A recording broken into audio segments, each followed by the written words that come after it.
हबीब जलील ने कहा था कि हुक्मरान हो गए कमीने लोग, अच्छा। खाक में मिल गए नगीने लोग, ओके। हर मुहिब वतन जलील हुआ, रात का फासला तवील हुआ, ओके। आमिरों के गीत जो गाते रहे वही नामो दाद पाते रहे, रहजनों ने रेजनी की थी, रहजनों ने रेजनी की थी, रहबरों ने भी क्या कमी की। जब असादुद्दीन अवैसी से पार्लियामेंट में अपना स्पीच दे रहे थे तो पीछे बैठे कुछ विपक्ष नेता जय श्री राम का नारा लगा रहे थे।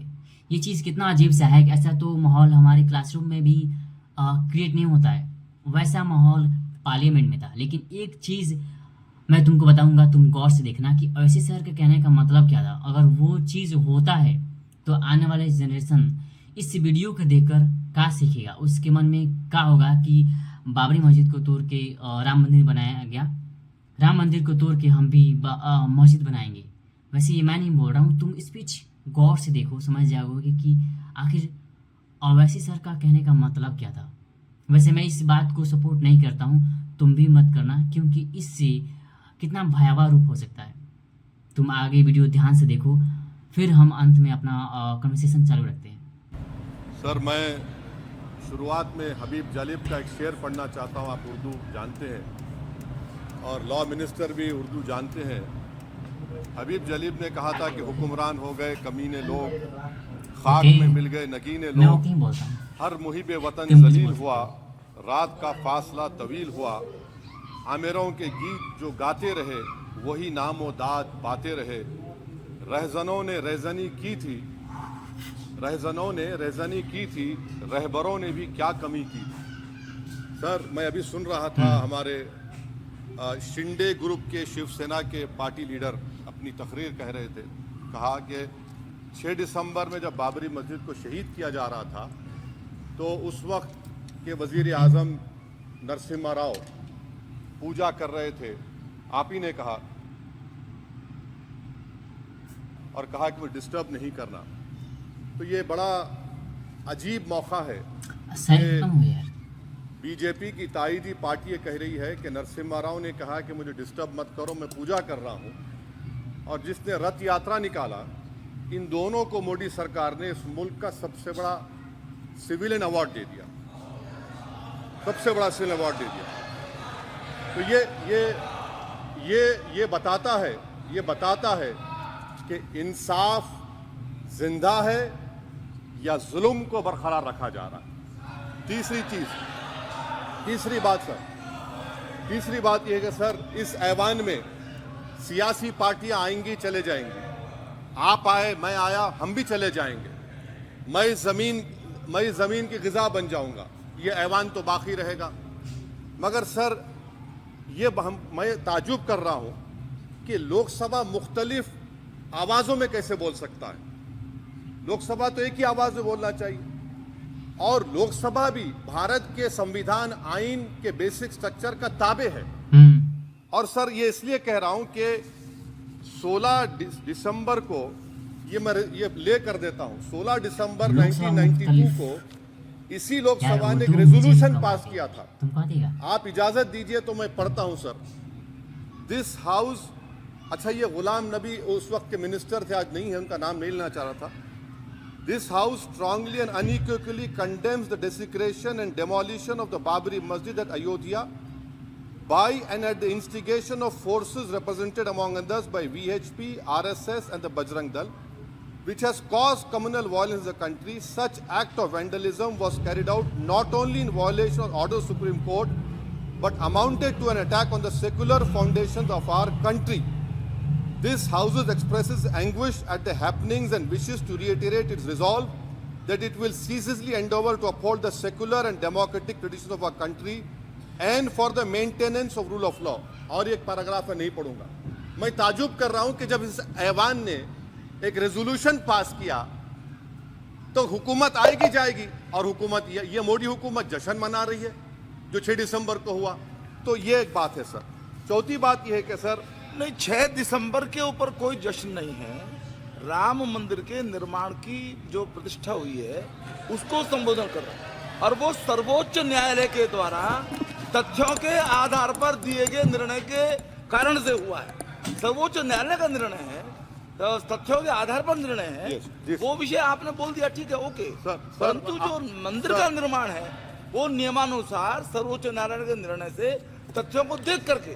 और एक सेकंड, आप इस्लाम के बहुत जानकार हैं, विद्वान हैं वैसे भी, अब कानून के, यदि किसी अन्य धर्म के स्थान पर मस्जिद बनाई जाए तो शायद उसको मान्य नहीं किया जाता। अभी एएसआई ने, सुप्रीम कोर्ट ने स्वीकार किया है कि वहां पर राम मंदिर था, तो इस विषय केवल ये है कि वहां पर राम मंदिर ठीक बना कि नहीं बना, वो विषय हो गया। तो कृपया इस पर यदि आप कुछ बोले तो बोले प्लीज। सर मैं आपको गलत साबित कर दूंगा सर। और मैंने रुक तो जाइए बड़ी इज्जत के साथ सर, मैं आपकी बड़ी इज्जत करता हूं सर। आपको मैं कोट कर रहा हूं सुप्रीम कोर्ट का जजमेंट, पैराग्राफ 1222 रोमन 17, उसमें लिखा गया है the destruction of the mosque took place in breach of the order status को and the assurance given to this court, the destruction of the mosque and obliteration of Islamic structure was an egregious violation of the rule of law. Egregious का मतलब जो छोटी मोटी अंग्रेजियों में आती है वो क्रिमिनल एक्ट कहा। और सर आपने कहा था कि वहां पर मंदिर को तोड़कर बनाया गया। सर मैं आपके सामने ये तमाम चीजें लेकर दूंगा, सुप्रीम कोर्ट के जजमेंट के पैराग्राफ्स हैं जिसमें सुप्रीम कोर्ट ने एएसआई की रिपोर्ट को नकारा। उन्होंने कहा कि मंदिर को तोड़कर मस्जिद नहीं बनाई गई थी। सुप्रीम कोर्ट ने कहा, सुप्रीम कोर्ट ने कहा। अब और मैं रख दूंगा, आप पढ़ लीजिए। अच्छा सर मैं अपनी तकरीर पर आ जाता हूं सर। तो मैं अपनी बात कर देता हूं सर। तो मैं ये पूछना चाह रहा हूं कि क्या मोदी सरकार एक समुदाय, एक मजहब की सरकार है या पूरे देश के मजाहिब को मानने वालों की सरकार है? जिसको नहीं मानते उनकी सरकार है, हमको बता दीजिए। क्या मोदी सरकार सिर्फ एक फिक्र और नजरिया हिंदुत्व की सरकार है? क्या इस देश का, इस गवर्नमेंट ऑफ इंडिया का कोई मजहब है? इस वतन अजीज सबके मजहब को मानता है। सर मेरा मानना है कि इस देश का कोई मजहब नहीं है। क्या ये सरकार 22 जनवरी का पैगाम देकर ये बताना चाहती है कि एक मजहब को दूसरे मजहब के मानने वालों पर गलबा और कामयाबी मिली? क्या आइन इसकी इजाजत देता है? क्या ये पैगाम आप जब ऐवान से दे रहे हैं तो 17 करोड़ मुसलमानों को आप क्या पैगाम दे रहे हैं, ये मैं आप पर छोड़ता हूं। सर 49 में धोखा हुआ, 86 में धोखा हुआ, 92 में धोखा हुआ, 2019 और 22 में भी इस ऐवान के जरिए हमको धोखा दिया जा रहा है। और अफसोस के साथ कहना पड़ता है सर कि मुस्लिम अक़लियत को हमेशा ये कहा गया कि तुमको भारत के शहरी बरकरार रहने के लिए एक बहुत बड़ी कीमत तुमको चुकानी पड़ेगी, और हम पर इल्ज़ाम लगा दिया गया। सर क्या मैं बाबर का स्पोक्स पर्सन हूँ? क्या मैं जिना का स्पोक्स पर्सन हूँ? क्या मैं औरंगजेब का स्पोक्स पर्सन हूँ? बताइए सर, आखिर मैं कहां तक आप मुझे लेकर जाएंगे? दूसरी बात यह है कि फिर 6 दिसंबर के बाद देश में फसाद हुआ, नौजवानों को टाडा में डाला गया जो बूढ़े होकर निकले। यकीनन आपकी सरकार नहीं थी। अच्छा बल्कि मैं तो मर्यादा पुरुषोत्तम राम की इज्जत करता हूं, मगर मैं नाथूराम गोडसे से नफरत करता हूं। मेरी नस्लें नफरत करती रहेंगी क्योंकि नाथूराम गोडसे ने उस शख्स को गोली मारी जिसके जबान से आखिरी लफ्ज निकले हे राम। सर छठी बात यह है कि 87 में मलियाना हाशिम पूरा हुआ, 83 में नेल्ली हुआ, 44 में जम्मू में नस्ल कशी हुई, 2022 में हल्दीवानी में कत्ल हुआ। इतने धोखे सबसे बड़े किसको दिए गए? असदुद्दीन ओवैसी को दिए गए। मगर फिर भी मुझसे ही कहा जाता है कि वफादारी को तुम साबित करो अपनी ओवैसी। सर आज भारत के 17 करोड़ मुसलमान अपने आप को अजनबी और एलिनेट महसूस कर रहे हैं। मैं बहुत बड़ी नाइंसाफी होती है सर, ये कोई तारीखी नाइंसाफी को इंसाफ नहीं किया जा रहा है। स्पीकर बल्कि सर, अंग्रेजी में स्पीकर सर, केवल एक प्रश्न का जवाब ओवैसी साहब दे दें कि बाबर को वो आक्रमणकारी मानते हैं या नहीं मानते। क्या बात कर रहे हो? पुष्पमित्रा संघा को आप क्या मानते हैं? बताओ, पुष्पमित्रा संघा को आप क्या मानते हैं? जम्मू के वो कश्मीर के वो राजा को क्या मानते हैं जिसके पास एक फौज थी मंदिरों को तोड़ने के लिए? आप क्या मानते हैं?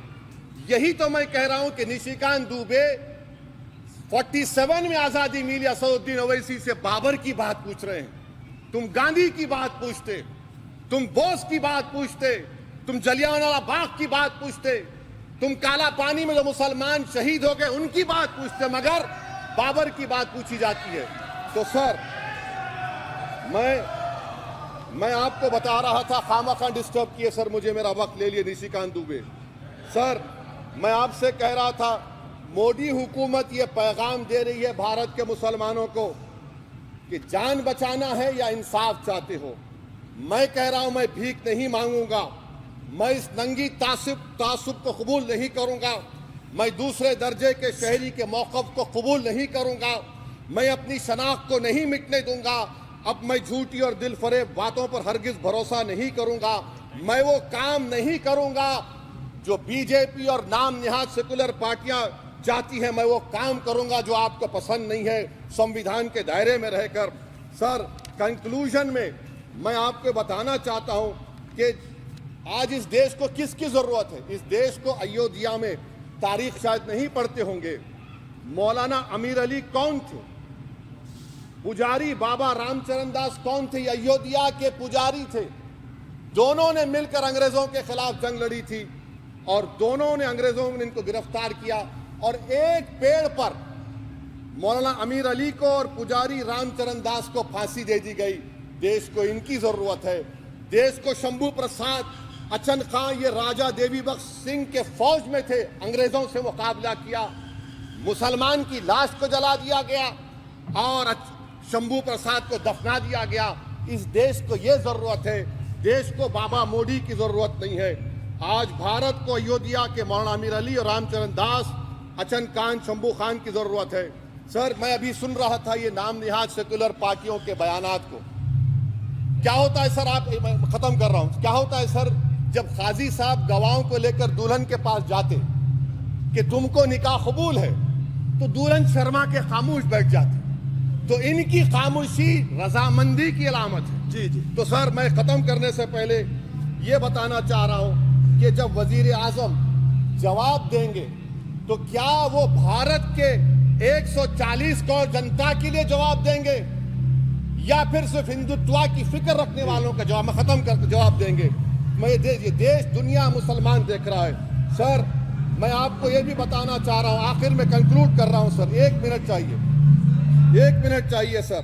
सर, मेरा मानना ये है कि आज मैं बहैसियत एक भारत के गयूर मुसलमान के, let me stand as a tall Indian Muslim and say that the light of Indian democracy today is at its dimmest today, sir. Sir, in conclusion, मेरी फिक्र में, मेरा ईमान मुझे कहता है कि जिस जगह पर मस्जिद थी, है और रहेगी, बाबरी मस्जिद है और रहेगी, बाबरी मस्जिद जिंदाबाद, जिंदाबाद, भारत जिंदाबाद, जय हिंद। सबको जोड़ने की बात की जाए वो बेहतर है। जी।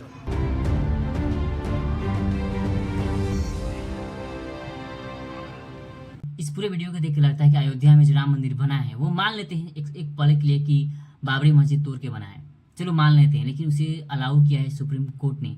तो यार हम कौन होते हैं? चलो आप मानते हैं कि आप उस बात पे अड़े हो कि आने वाले समय में हम भी वहाँ पे मंदिर तोड़कर मस्जिद बनाएंगे।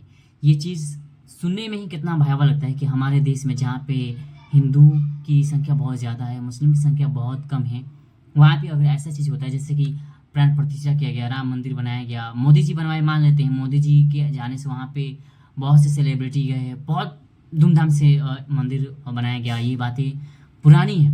पर जब तक ये वीडियो रहेगा हम इस बात को सुनते रहेंगे कि ओवैसी सर ने बोला क्या था। और ये ना जहन में जो आने वाले जनरेशन है, जो टीनेजर हैं, वो देखेंगे, वो क्या सीखेंगे। तो ओवैसी सर के इस भाषण को, इस स्पीच को, इस बात को हम नकारते हैं। सपोर्ट नहीं करते हैं कि आपको ऐसा बातें नहीं बोलना चाहिए। जब बन रहा था तब आप बातें उठाते और उस मैटर को दुनिया के सामने रखते।